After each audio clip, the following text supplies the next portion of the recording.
Dili na ko ma-explain sa inyo ang kalisod atong panahon na to.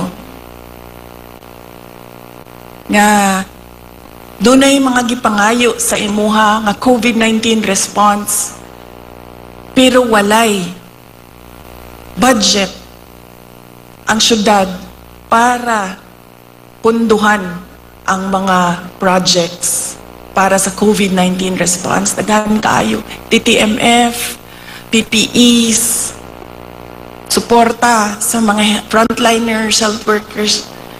Dili na ko gusto mo sa bato. Pero doon ako'y mensahe sa mga Dabawenyo, maupod ang mensahe nako sa inyo ha, karon dili lang sa mga naadinhi sa Davao City, kundi sa tanan nga miyembro sa Kingdom of Jesus Christ. And that is, we will not break.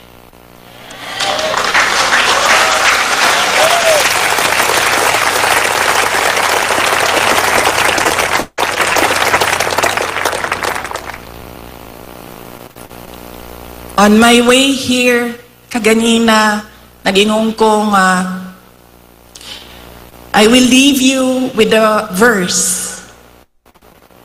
And nangita ko og verse, butang na ko dito, of being afraid.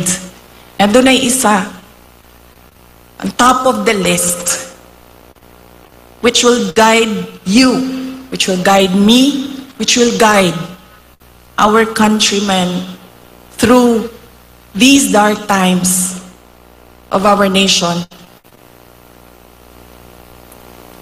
And that is Psalm 23, verse 4.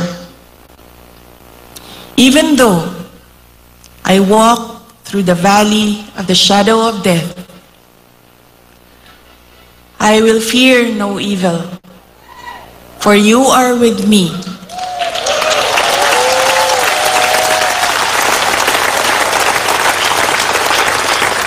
Your rod and your staff, they comfort me.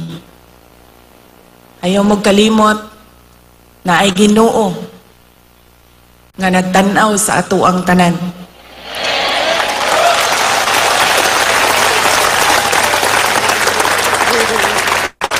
Og ang iyahang gaba, dili magsaba.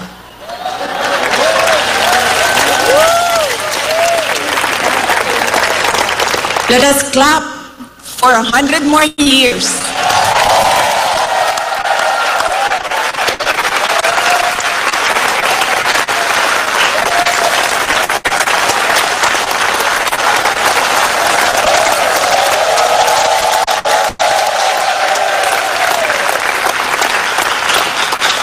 Ulitin ko ang aking kasiyahan na makasama ko kayo sa inyong 40th anniversary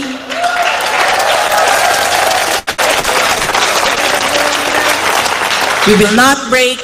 Happy 40th anniversary, Kingdom of Jesus Christ.